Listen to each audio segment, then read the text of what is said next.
Praise the Lord. Hallelujah. സ്തോത്രം സ്തോത്രം സ്തോത്രം സ്തോത്രം സ്തോത്രം സ്തോത്രം. കർത്താവിൻ്റെ അതിപരിശുദ്ധമായ തിരുനാമം ഈ അനുഗ്രഹിക്കപ്പെട്ട പ്രഭാതത്തിൽ വാഴ്ത്തപ്പെടുമാറാകട്ടെ. പ്രിയപ്പെട്ട ദൈവമക്കളെ, നമുക്ക് ഒരുമിച്ച് 2024 ഡിസംബർ മാസം 28-ാം തീയതി ശനിയാഴ്ച പ്രഭാതത്തിൽ നമ്മുടെ പ്രാർത്ഥനയുടെയും ഉപവാസത്തിൻ്റെ ആരംഭ ദിവസം നമുക്ക് ഒരുമിച്ച് കർത്താവിനെ ആരാധിക്കുവാൻ, കർത്താവിനെ സ്തുതിക്കുവാൻ സ്വർഗീയ പിതാവ് നമുക്ക് ഒരുക്കി തന്നിരിക്കുന്ന നല്ല സമയത്തിനായിട്ട് നമുക്ക് നന്ദിയോടെ സ്തോത്രം ചെയ്യാം. ഹല്ലേലൂയ. സ്തോത്രം സ്തോത്രം സ്തോത്രം സ്തോത്രം സ്തോത്രം.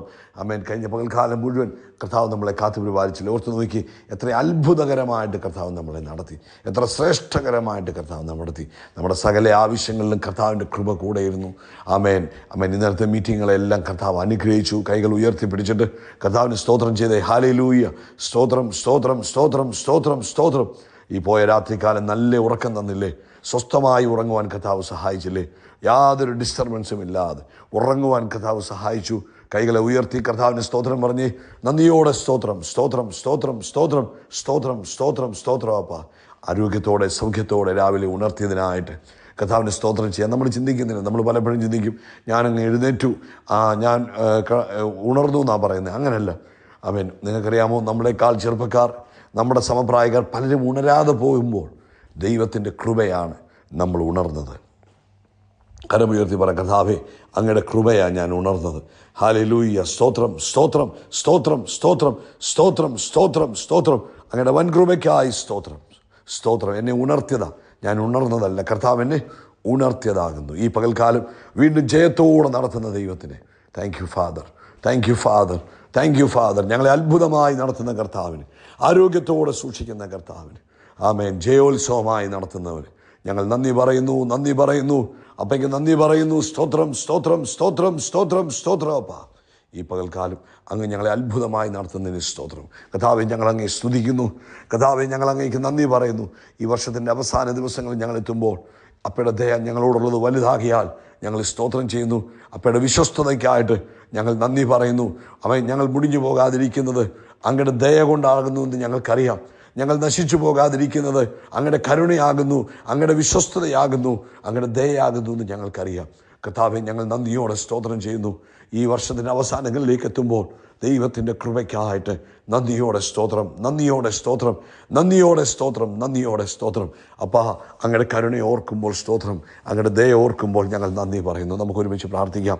എല്ലാവരും കണ്ണുകൾ അടച്ചാട്ടെ. പിതാവേ, ഞങ്ങൾ ഒരുമിച്ച് യേശുക്രിസ്തുവിൻ്റെ നാമത്തിൽ അങ്ങേക്ക് നന്ദി പറയുന്നു. അപ്പാ, ഈ പ്രഭാതത്തിൽ ഈ ശബ്ദം കേൾക്കുന്ന ഓരോ മക്കളെയും ഓർത്ത് കർത്താവിന് നന്ദി പറയുന്നു. കർത്താവെ, ഈ വർഷത്തിൻ്റെ അവസാനത്തിലെത്തി നിൽക്കുമ്പോൾ ഞങ്ങൾക്ക് പറയാൻ മറ്റൊന്നുമില്ല. ദൈവത്തിൻ്റെ കൃപ, കർത്താവിൻ്റെ വിശ്വസ്തത. നന്ദിയോടെ സ്തോത്രം, നന്ദിയോടെ സ്തോത്രം, നന്ദിയോടെ സ്തോത്രം ചെയ്ത് കർത്താവെ, ഇന്ന് ഈ ശബ്ദം കേൾക്കുന്ന എല്ലാവരെയും അനുഗ്രഹിക്കുന്നു. ഓരോരുത്തരുടെ ആവശ്യങ്ങളിൽ അങ്ങനെ വലിയ കൃപകൾ വ്യാപരിക്കട്ടെ. അവൻ ഇന്ന് പകൽക്കാലം തൻ്റെ കുഞ്ഞുങ്ങൾ ഭാരപ്പെട്ടിരിക്കുന്ന വിഷയത്തിൽ ദൈവിക അത്ഭുതം സംഭവിക്കട്ടെ. രോഗികളായിരിക്കുന്നവർ ഇപ്പോൾ നസ്രയനായ യേശു ക്രിസ്തുവിൻ്റെ നാമത്തിൽ സൗഖ്യമാകട്ടെ. രോഗത്തിൻ്റെ കെട്ടുകൾ പൊട്ടിപ്പോട്ടെ, രോഗത്തിൻ്റെ ബന്ധനങ്ങൾ അഴിയട്ടെ. യേശുവിൻ്റെ നാമത്തിൽ ശാപത്തിൻ്റെ നുഖങ്ങൾ അഴിഞ്ഞു മാറട്ടെ.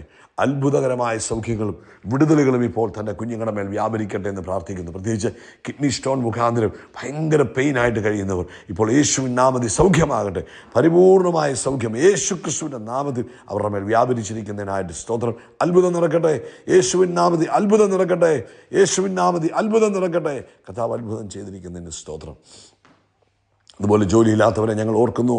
കർത്താവ് അത്ഭുതകരമായ വഴി തുറക്കണം. ഇന്ന് വാതിലുകൾ തുറന്നു വരട്ടെ. സാമ്പത്തിക ബുദ്ധിമുട്ടിലൂടെ കടന്നു പോകുന്നവരെ കർത്താവ് വിടുവിക്കണം. അവരുടെ മേലും ദൈവിക അത്ഭുതം നടക്കട്ടെ. കർത്താവെ, പ്രാർത്ഥനകളുടെ മറുപടികളുടെ ദിവസങ്ങളാകിയാൽ സ്തോത്രം. ഈ 28, 29, 30, 31 ദിവസങ്ങൾ പ്രാർത്ഥനകളുടെ മറുപടി നടക്കുന്ന ദിവസമാകിയാൽ സ്തോത്രം ചെയ്യുന്നു. തൻ്റെ കുഞ്ഞുങ്ങളുടെ എല്ലാ ആവശ്യങ്ങളിലും അങ്ങയുടെ കൃപയുണ്ടാകണം. മാനസികമായുള്ള സംഘർഷങ്ങളിൽ നിന്ന് വിടുവിക്കണം. ആമേൻ. സ്വസ്ഥത കൊടുക്കണം, സമാധാനം കൊടുക്കണം. അങ്ങ് അത്ഭുതങ്ങളിലൂടെ അവരെ നടത്തണം. ആമേൻ. ഇന്ന് പകൽക്കാലം അത്ഭുതങ്ങളിലൂടെ നടക്കണം. വെള്ളം വീഞ്ഞായതുപോലെ ചില അത്ഭുതങ്ങൾ ഇന്ന് പകൽക്കാലം തൻ്റെ കുഞ്ഞുങ്ങൾക്ക് വേണ്ടി സംഭവിക്കട്ടെ. തങ്ങൾ പ്രാർത്ഥിച്ചുകൊണ്ടിരിക്കുന്ന വിഷയത്തിൽ, ഭാരപ്പെട്ടിരിക്കുന്ന വിഷയത്തിലൊക്കെയും ഇന്ന് കർത്താവിൻ്റെ വലിയ മറുപടി വരുന്ന ദിവസമായി മാറട്ടെ. പ്രാർത്ഥന കേട്ടതിനായിട്ട് സ്തോത്രം. സകല മഹത്വവും പുകഴ്ചയപ്പയ്ക്ക് യേശു ക്രിസ്തുവിൻ്റെ നാമത്തിൽ തന്നെ. ആമേൻ, ആമേൻ, ആമേൻ. കർത്താവ് നിങ്ങളെ ധാരാളമായിട്ട് അനുഗ്രഹിക്കട്ടെ. പ്രത്യേകിച്ച് നമ്മൾ ഒരു വിഷയം കൂടെ പ്രാർത്ഥിക്കാൻ പോവുക. ഇന്ന് മുതൽ നമ്മുടെ ഉപവാസ പ്രാർത്ഥന നടക്കുകയാണല്ലോ. എല്ലാവരും ഒരുമിച്ച് പ്രാർത്ഥിക്കണം. നമുക്ക് നമ്മുടെ കൈകളെ ഉയർത്താം. ഈ ഇന്ന് തുടങ്ങുന്ന ഈ ഉപവാസ പ്രാർത്ഥന ഈ പുതിയ വർഷത്തിലേക്കുള്ള ഒരുക്കമാണ് നമ്മുടെ ഓരോരുത്തരുടെയും ജീവിതത്തിൽ. ഒരു പ്രിപ്പറേഷൻ ടൈമാണ്. കർത്താവിൻ്റെ വിശ്വസ്തതയ്ക്കായിട്ട് നന്ദി പറയുക എന്ന് മാത്രമല്ല, അടുത്തൊരു വർഷത്തെ നമ്മൾ കർത്താവിൻ്റെ കരങ്ങളിൽ ഏൽപ്പിച്ചു കൊടുക്കുകയാണ്. അപ്പോൾ ഇന്ന് 28, 29, 30 3 ദിവസത്തെ ഈ ഉപവാസ പ്രാർത്ഥനയെ കർത്താവിൻ്റെ കയ്യിലേക്ക് കൊടുത്തിട്ട് നമുക്ക് ഒരുമിച്ച് പ്രാർത്ഥിക്കാം. എല്ലാവരും ഉപവസിക്കണം കേട്ടോ. ആമേൻ. ആഹാരം മാറ്റിവെച്ച് ദൈവസന്നിധിയിൽ കൂടുതൽ സമയം ചെലവഴിക്കണം. ഉപവാസം എന്ന വാക്കിൻ്റെ അർത്ഥം കൂടെ വസിക്കുക എന്നുള്ളത്. അതുകൊണ്ട് ദയവേത് ഈ ഇയറിൻ്റെ അവസാന ദിവസങ്ങളാണ്. ആഹാരം മാറ്റിവെക്ക്. അതുകൊണ്ട് നമുക്ക് രോഗങ്ങളൊന്നും വരത്തില്ല. അല്പസമയം കർത്താവിനോട് കൂടുതലിരിക്കുന്നത് നല്ലതാണ്. പറ്റുമെങ്കിൽ 7 പ്രാവശ്യം ഒരു ദിവസം മുട്ടുമടക്കി ഈ 3 ദിവസം പ്രാർത്ഥിക്കും. 7 പ്രാവശ്യം മുട്ടുമടക്കി ദൈവത്തിന് സ്തോത്രം പറയാൻ പറ്റുമെങ്കിൽ, സാധിക്കുമെങ്കിൽ നിങ്ങൾ പ്രാർത്ഥിക്കണം. കൈകളെ ഉയർത്താൻ നമുക്ക് ഒരുമിച്ച് ഈ ഉപവാസ പ്രാർത്ഥനയെ ബ്ലസ് ചെയ്യാൻ. കർത്താവേ, ഞങ്ങൾ 28, 29, 30 ഈ 3 ദിവസത്തെ ഉപവാസ പ്രാർത്ഥനയും 31-ാം തീയതിത്തെ പുതുവത്സര പ്രാർത്ഥനയും ഞങ്ങൾ അനുഗ്രഹിച്ച് പ്രാർത്ഥിക്കുന്നു. വലിയ മഹത്വം ഉണ്ടാകട്ടെ, വലിയ ദൈവപ്രവൃത്തി ഉണ്ടാകട്ടെ, വലിയ ആത്മപകർച്ച ഉണ്ടാകട്ടെ. ഈ ദിവസങ്ങൾ ആത്മപകർച്ചകളുടെ ദിവസങ്ങളായിത്തീരണം. പരിശുദ്ധാത്മാവിന് വലിയ ഇടപെടലുകളുടെ ദിവസങ്ങളായി മാറണം. ആത്മാവിന് വലിയ നിയോഗങ്ങളുടെ ദിവസങ്ങളായി മാറണം കർത്താവേ. കൂടാതെ ഞങ്ങൾ കർത്താവ് 31-ാം തീയതി പുതുവത്സര പ്രാർത്ഥനയ്ക്കായിട്ടും ഞങ്ങളുടെ കരങ്ങളിലേക്ക് ഏൽപ്പിച്ചു പ്രാർത്ഥിക്കുന്നു. അത് വലിയ അനുഗ്രഹമായി തീരണം. യേശു ഇറങ്ങി വന്ന് ഞങ്ങളെ അനുഗ്രഹിക്കുന്ന, അവൻ ലിറ്ററലി ഞങ്ങൾക്ക് കർത്താവിനെ കാണത്തക്കവണ്ണം ആത്മസാന്നിധ്യം വ്യാപരിക്കുന്ന മീറ്റിംഗ് ആയിത്തീരണം. കർത്താവ് അത്ഭുതം ചെയ്തതിന് സ്തോത്രം. ക്രിസ്തുയേശുവിൻ നാമത്തിൽ തന്നെ. ആമേൻ, ആമേൻ, ആമേൻ. കർത്താവ് എല്ലാവരെയും ധാരാളമായിട്ട് അനുഗ്രഹിക്കട്ടെ.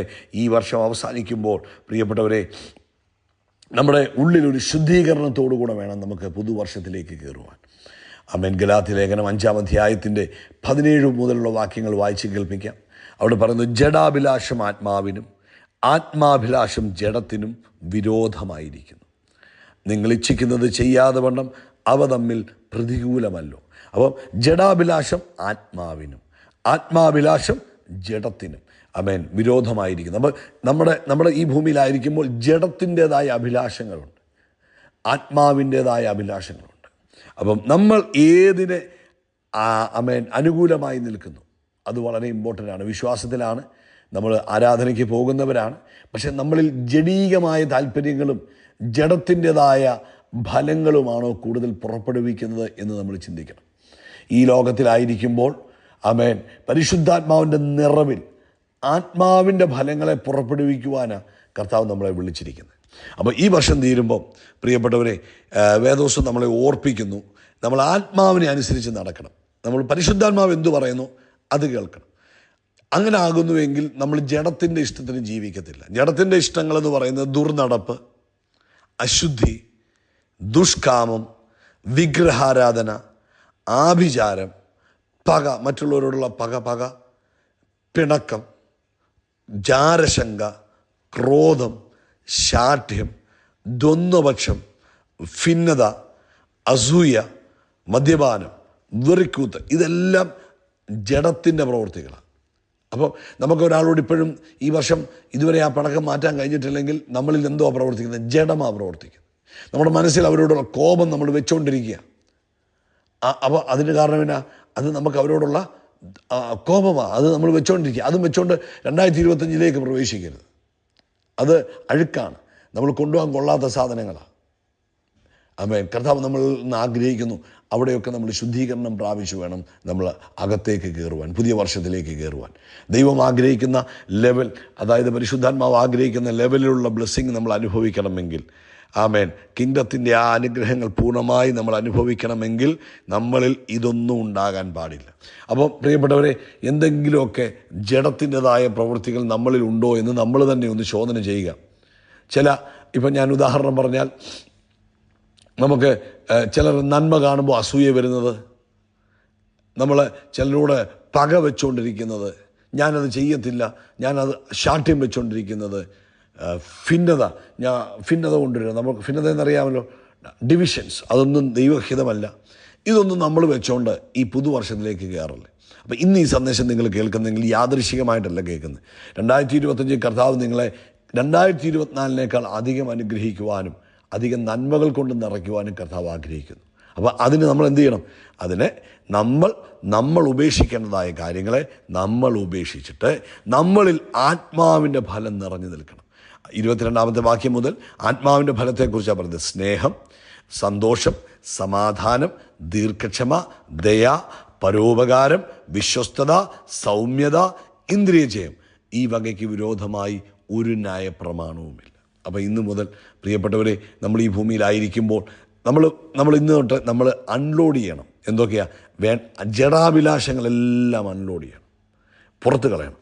പറയണം, ഇതെനിക്കിനിയും വേണ്ട, ഇത് ഞാൻ 2025 പ്രവേശിക്കത്തില്ല എന്ന് പറഞ്ഞ്. ഇപ്പം നമ്മൾ അയൽവാസിയോട് പിണങ്ങിയിരിക്കുക, ഇന്ന് തന്നെ അങ്ങ് നിരപ്പിലാണ്. മാതാപിതാക്കളോട് പിണങ്ങിയിരിക്കുന്നവർ, സഹോദരങ്ങളോട് പിണങ്ങിയിരിക്കുന്നവർ, ബോസിനോട് പിണങ്ങിയിരിക്കുന്നവർ, പാസ്റ്ററോട് പിണങ്ങിയിരിക്കുന്നവർ, സഹവിശ്വാസികളോട് പിണങ്ങിയിരിക്കുന്നവർ, ദേഷ്യം വെച്ചുകൊണ്ടിരിക്കുന്നവർ, പക വെച്ചുകൊണ്ടിരിക്കുന്നവർ, ആമേൻ, സഹോദരങ്ങളോട് ഇത് എന്തും ആയിക്കോട്ടെ, ഇന്ന് അത് നമ്മൾ നമ്മുടെ ഉള്ളിൽ നിന്ന് കളയണം. എന്നിട്ട് അവരോട് നിരപ്പ് പ്രാപിക്കണം. ആമേൻ. സമാധാനത്തിൻ്റെ ദൈവമാണ് നമ്മുടെ ദൈവം. നമ്മളെല്ലാവരോടും സമാധാനം ആചരിക്കണമെന്നാണ് കർത്താവ് ആഗ്രഹിക്കുന്നത്. അതുകൊണ്ട് ആമേൻ, സഭ വിട്ടുപോയവരോടായാലും കൊള്ളാം, ദോഷം ചെയ്തവരോടായാലും കൊള്ളാം, ആരോടും പക വെച്ചുകൊണ്ടിരിക്കാതെ നമ്മളുടെ നന്മയ്ക്ക് വേണ്ടി, നമ്മുടെ 2025 നമ്മുടെ ജീവിതത്തിൽ അനുഗ്രഹമായി തീരുവാൻ കളയേണ്ടതിനെ നമുക്ക് ഇന്ന് തന്നെ കളയാം, ഉപേക്ഷിക്കേണ്ടതിനെ നമുക്ക് ഇന്ന് തന്നെ ഉപേക്ഷിക്കാം. എന്നിട്ട് ആത്മാവിൻ്റെ ഫലങ്ങളോ നമ്മളിൽ നിറഞ്ഞു കവിയട്ടെ. ആത്മാവിൻ്റെ ഫലത്തിന് വേണ്ടി ആ കൂടുതൽ ഫലം നമ്മുടെ ഉള്ളിൽ ഉണ്ടാകത്തക്കവണ്ണം അത് തന്നെ ധ്യാനിച്ച് പ്രാർത്ഥിച്ചുകൊണ്ട് വേണം 2025 കയറാൻ. അപ്പോൾ 2025 ഏറ്റവും അനുഗ്രഹമായിരിക്കും കേട്ടോ. കർത്താവ് നിങ്ങളെ അനുഗ്രഹിക്കട്ടെ. യേശു ക്രിസ്തുവിൻ്റെ നാമത്തിൽ അത്ഭുതങ്ങൾ നടക്കും, അടയാളങ്ങൾ നടക്കും, വീര്യപ്രവൃത്തികൾ നടക്കും. നമ്മൾ വിശാലമാകും, ഉയർച്ച പ്രാപിക്കും. We are blessed, we are really blessed, we are permanently blessed and highly favoured. കർത്താവ് അനുഗ്രഹിക്കട്ടെ. വൈകിട്ടത്തെ മീറ്റിംഗ് ഇന്ത്യൻ സമയം രാത്രി 9:30 ആരംഭിക്കും. എല്ലാവരും പ്രാർത്ഥിക്കുക, എല്ലാവരും ഉപവാസത്തിലാകുക. ഈ ഉപവാസ ദിവസങ്ങൾ ആമേൻ അൺലോഡ് ചെയ്യേണ്ടതായ, അതായത് ജഡത്തിൻ്റെതായ അഭിലാഷങ്ങളെയൊക്കെ, ജഡത്തിൻ്റെതായ പ്രവൃത്തികളെയൊക്കെ നമ്മളിൽ നിന്ന് ദൂരീകരിച്ചിട്ട് ആത്മാവിൻ്റെ ഫലമുള്ളവരായി 2025 പ്രവേശിക്കാം. കർത്താവ് അനുഗ്രഹിക്കട്ടെ.